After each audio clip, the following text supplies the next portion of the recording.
Chapter 192. Attention. Audrey analyzed many things at once as her mind whirled. Mr. Hanged Man said that Kalangos was a lone wolf who doesn't trust anyone. Only he would know of his own plan. Other than my early discovery of him, there shouldn't have been anyone else who knew he would attempt the assassination tonight. I only told Father and Mr. Fool that I suspected that Kalangos was disguised as Baron Gramir. Although there's a telegram cable in Duke Negan's mansion, and he would have been able to send out information in time to ask for help, there's no reason to hide that. Dad's puzzlement implies that the powerful being that killed Kalangos wasn't within their expectations.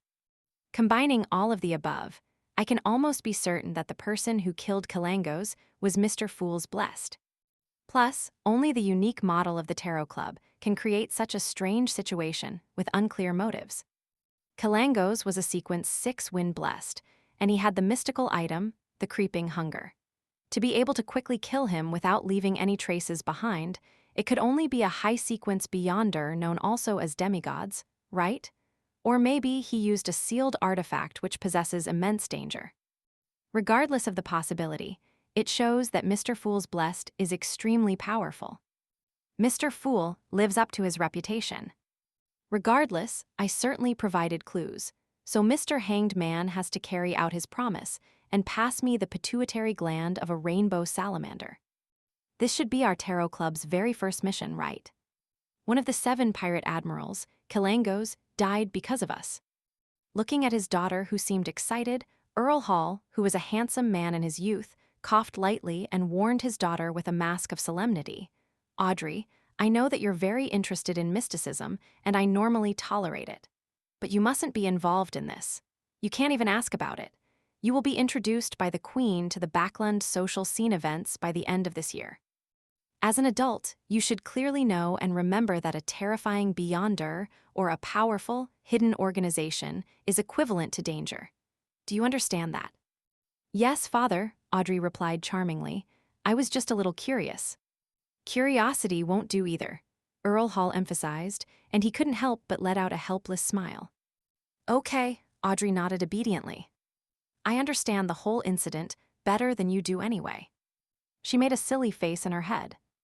Earl Hall thought and said with a gentle smile, regardless, you are the heroine tonight, the savior of Duke Negan. Half of the reason why Kalangos is dead is partially because of you, and it's the same with the bounty. Of course, if there's no one that admits to killing Kalangos and comes to receive the bounty, the remaining half of it will be yours too. Added together, it will be £10,000 in total. The bounties set up by the Intis Republic, the Faceac Empire, and other countries and organizations could be received as well.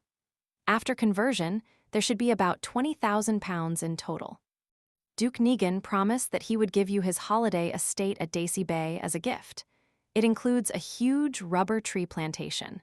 I don't know the annual profit exactly, but it definitely won't be low. He spent £8,000 to buy it back then and later, even built a house and purchased good quality seeds for planting.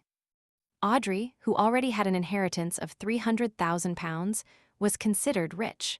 However, a reward that was almost £40,000 was still a huge amount of income. Many noble ladies wouldn't even receive such a figure as a dowry. In an allied marriage of a noble and a businessman in August, Miss Mary Oldbury, the daughter of a millionaire, only had an £80,000 dowry. I never considered the bounty.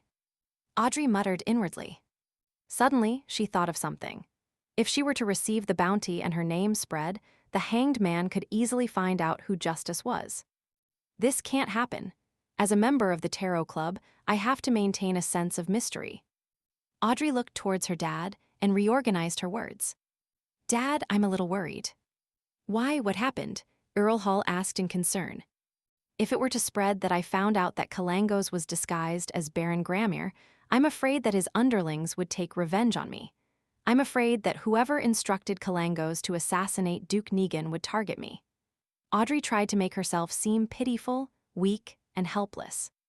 I'll hire someone to protect you, Earl Hall replied. Then he nodded faintly and said, there's really no need for you to take such a risk.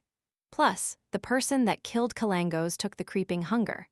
Of course, to a high-sequence beyonder, that wouldn't be a strong enough motive for interfering. Yes, I'll inform Duke Negan to keep this a secret and tell someone else to receive the bounty on your behalf and compensate you in private. Then Earl Hall smiled and said, "You really are my daughter.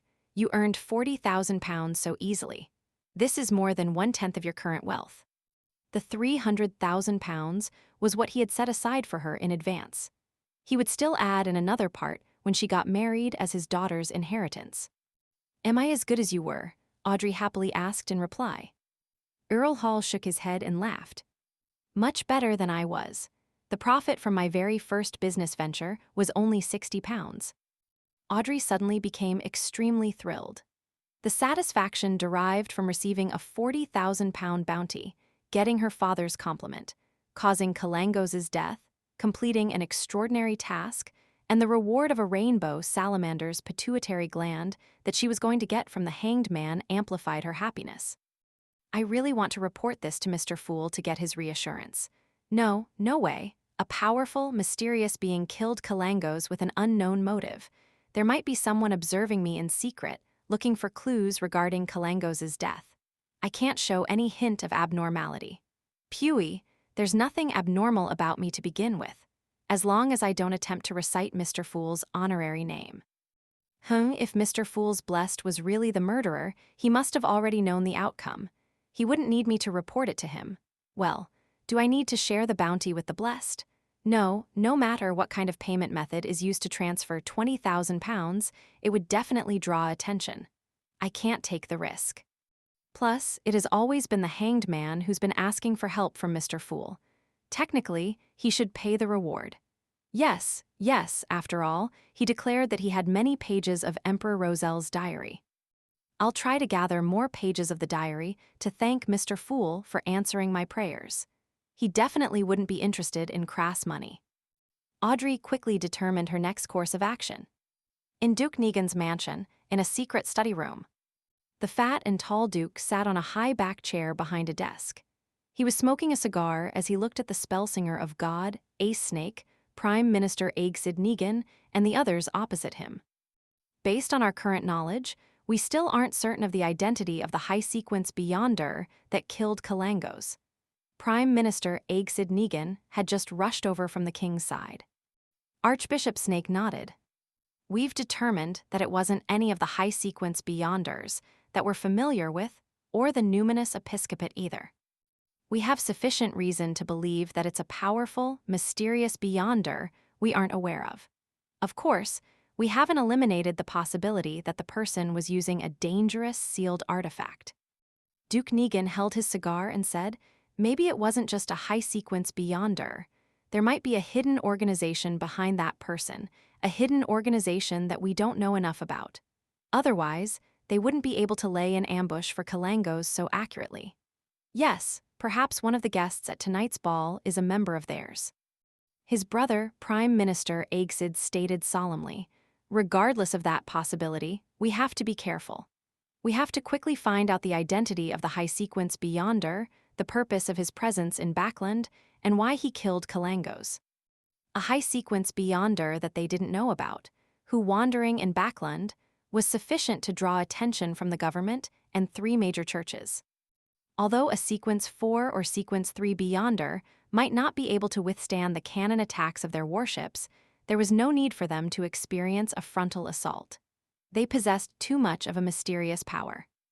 Hence, they were existences even more dangerous than ironclad warships, hence the reason why they were called demigods. Spellsinger of God, Ace Snake stood up and said, "Let me make some arrangements and get into contact with the Church of Evernight and the Church of the God of Steam and Machinery. His Majesty will allow the military and the intelligence agencies to cooperate," Prime Minister Aegsid promised. In a hotel in the North Borough of Backland, Azek sat under a gas lamp and looked at the glove before him. The glove was very thin, as though it was made from human skin. It seemed that as long as it was filled with flesh and blood, it would turn into a hand. Azek looked at it for a very long time. His face suddenly contorted in agony and pain as he muttered, "I seem to have cooperated with them before." Klein didn't sleep well the entire night because he didn't receive any reports from Justice or the Hanged Man, nor did he receive any reply from Mr. Azek. He kept thinking about the outcome of the incident with Kalangos. It must have been quite a scene if Miss Justice and Mr. Hanged Man didn't dare to contact me recklessly. But why didn't Mr. Azek reply to my letter? Did he not get involved, or was there an accident? Did Kalangos hurt him? Klein extended his hand and covered his mouth as he yawned. He got onto the trackless carriage that headed for Zoutelen Street. Extra, extra. Vice Admiral Hurricane Kalangos killed in Backland. Extra, extra. Vice Admiral Hurricane Kalangos killed in Backland. Just as the carriage was about to set off, Klein suddenly heard the paperboy, which was also one of Emperor Rosel's inventions. Klein was momentarily stunned as he quickly fished out a penny and bought the Tianjin Morning Post. Many passengers made the same choice. He opened the newspaper and quickly read the headline. Pirate Kalangos shot dead by Duke's bodyguard in Backland. Kalangos died, Mr. Azek did it. Klein fell into deep thought and lampooned himself. As the boss behind the scenes, I actually had to find out the outcome from the newspapers.